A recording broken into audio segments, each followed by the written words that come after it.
Ini yang paling terkenal dari Sunan Kalijaga, namanya Kidung Rumeksa ing Wengi. Kalau zaman dulu orang Jawa disuruh dibaca kalau malam.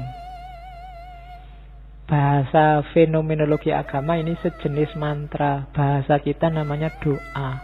Doa tolak balak versi Jawa. Kenapa sih kok Sunan Kalijaga ndak ngasih doa-doa yang bahasa Arab? Lagi-lagi hubungannya sama audiens. Audiennya orang Jawa. Daripada diajari bahasa Arab mungkin bisa menirukan tapi ndak ngerti maksudnya.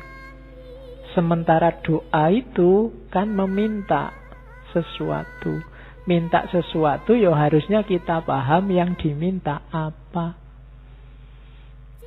Kan sering kita itu apal doa tapi ndak ngerti artine. Wong doa itu minta, kita ndak jelas minta apa.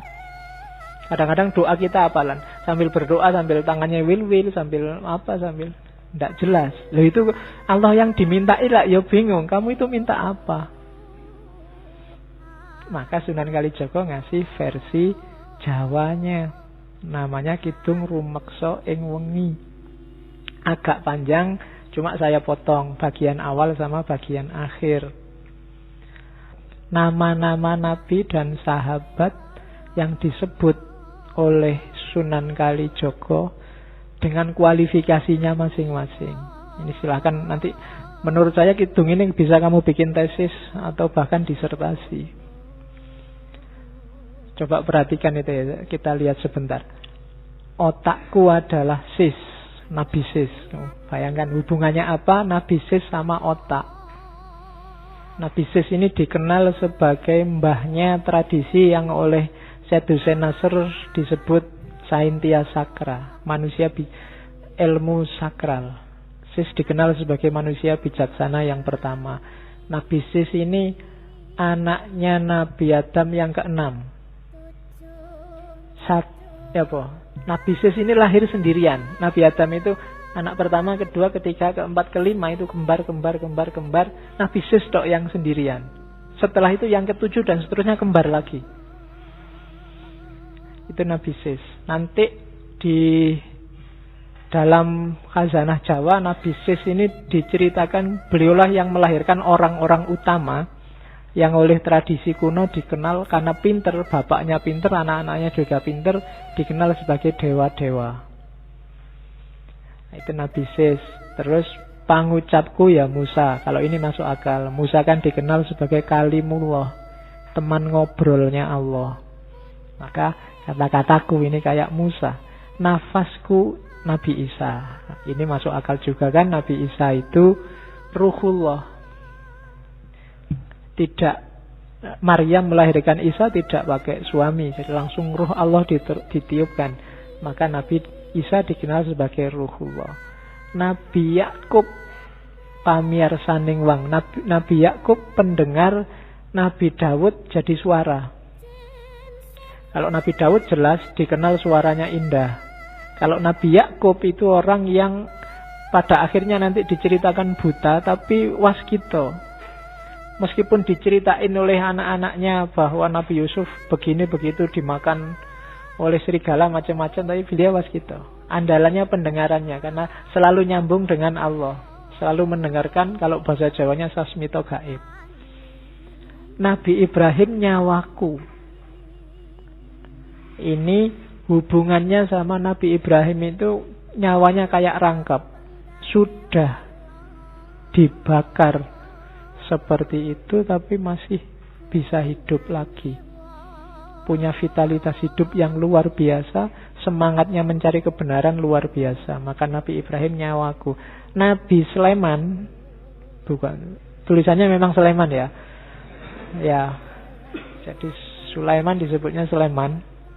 Itu yang bikin Ustadz Fahmi Basa yang dari Jakarta itu menganggap bahwa Sulaiman ini dari asal kata Sulaiman, dan Candi Boko itu istana Ratu Balkis yang singgasananya satu diambil oleh pengawalnya Nabi Musa, dan singgasana itu jatuh sekarang jadi Borobudur. Nabi Musa dikenal sakti. ngomong sama binatang, bisa menaklukkan angin dan macam-macam. Maka Nabi Sulaiman kesekten mami. Nabi Yusuf yang paling cakep. Nabi Yusuf rupeng wang, rupaku Nabi Yusuf. Bacalah mantra ini, siapa tahu kamu jadi ganteng. Ya. Loh kan ada khasiatnya sendiri-sendiri itu, setiap kalimat itu. Mantra itu kan semacam punya daya sugestif yang bisa mempengaruhi hidup kita. Makanya orang dulu sangat takut dengan ngomong jelek, karena ngomong jelek yang mempengaruhi hidupmu jadi jelek. Idris ing rambutku. Nabi Idris ada di rambut. Rambut itu fungsinya apa? Untuk melindungi kepala, melindungi otak. Juga bikin kamu ganteng. Dan Idris memainkan fungsi itu, karena Idris dikenal sebagai teknisi, ilmuwan pertama. Ilmu yang melindungi hidup kita. Itu Idris. Ali, Abu Bakar, Umar, Utsman.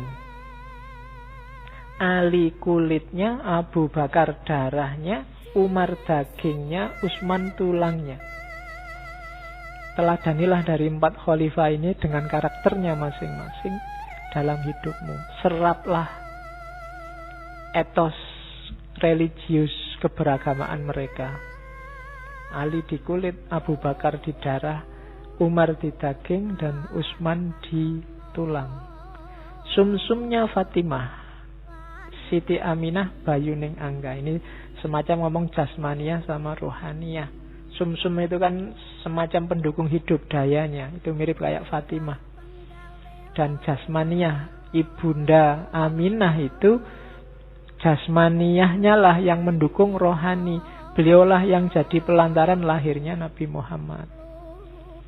Maka Ayub jadi ususnya.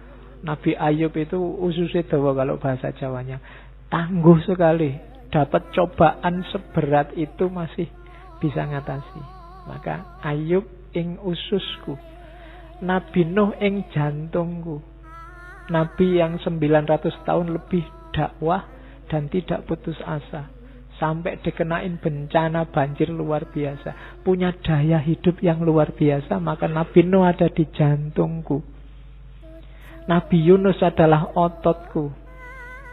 Nabi Yunus punya kekuatan yang dahsyat untuk bertahan di dalam perutnya ikan. Itu maka Nabi Yunus dianggap manifestasi kekuatan jasmaniah ototnya.